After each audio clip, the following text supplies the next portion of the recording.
मध्य प्रदेश में सियासत गरमाई हुई है, एक दूसरे पर आरोप प्रत्यारोप जारी है।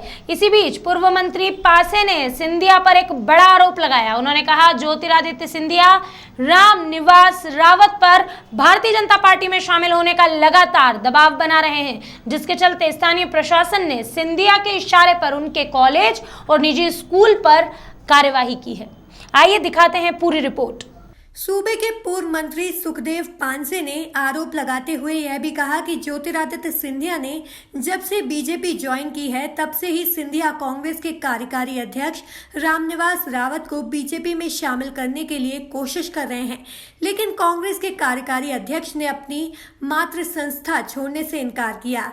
तब से ही सिंधिया उनके खिलाफ साजिश कर रहे हैं। साथ ही पूर्व मंत्री ने यह भी कहा कि रामनिवास रावत की ग्वालियर चंबल बेल्ट में जनता में पकड़ है, जिसके कारण बीजेपी और सिंधिया उनकी आवाज दबाने की कोशिश कर रहे हैं।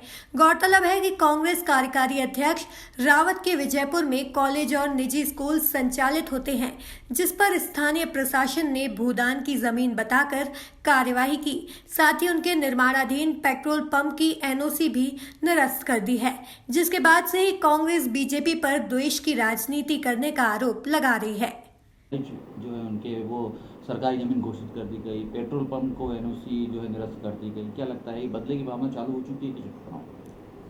देखिए, सिंधिया जी ने भारतीय जनता पार्टी ज्वाइन की तब से ही रामनिवास रावत जी की मान मनोवल सिंधिया जी करते रहे, और जब उन्होंने माननीय हमारे रामनिवास रावत जी ने उन्हें स्पष्ट मना कर दिया था कि मैं अपनी मातृ संस्था को किसी कीमत पर नहीं छोड़ सकता हूँ, और उन्होंने सिंधिया जी से बोल दिया था कि आप ये गलत कर रहे हैं, और तभी से रामनिवास रावत जी के प्रति जो बदले की भावना से सिंधिया और भारतीय जनता पार्टी की सरकार काम कर रही, क्योंकि रामनिवास रावत जी ग्वालियर चंबल संभाग में पिछड़े वर्ग के एक मजबूत नेता है और एक ईमानदार और सच्चे नेता है। सिद्धांतों और वसूलों की राजनीति करने वाले हैं। विधानसभा में उनकी धारदार वाणी से वे भारतीय जनता पार्टी बुरी तरीके से हार मानती थी।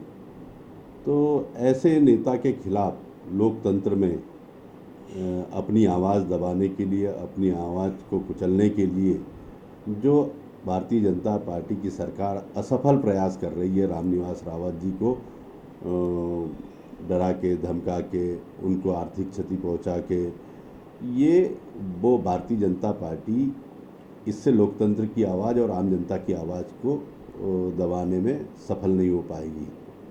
और रामनिवास रावत जी और पूरी कांग्रेस पार्टी रामनिवास रावत जी के साथ में खड़ी है, और हर अन्याय का प्रतिकार करने के लिए हम भारतीय जनता पार्टी के इस कुप्रशासन और आतंक राज के खिलाफ संघर्ष करेंगे।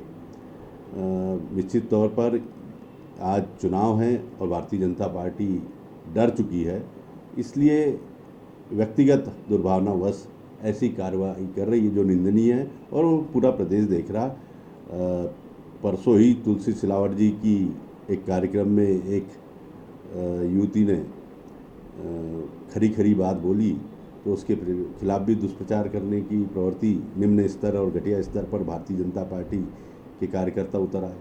तो अब ये जनता की आवाज़ को दबा नहीं पाएंगे, इनका सुपड़ा साफ होने वाला है इन विधानसभा चुनाव में, इसलिए ये हथकंडे और घटिया निम्न स्तर की राजनीति पर उतारू आ गए। भोपाल से दीपक सिंह की रिपोर्ट।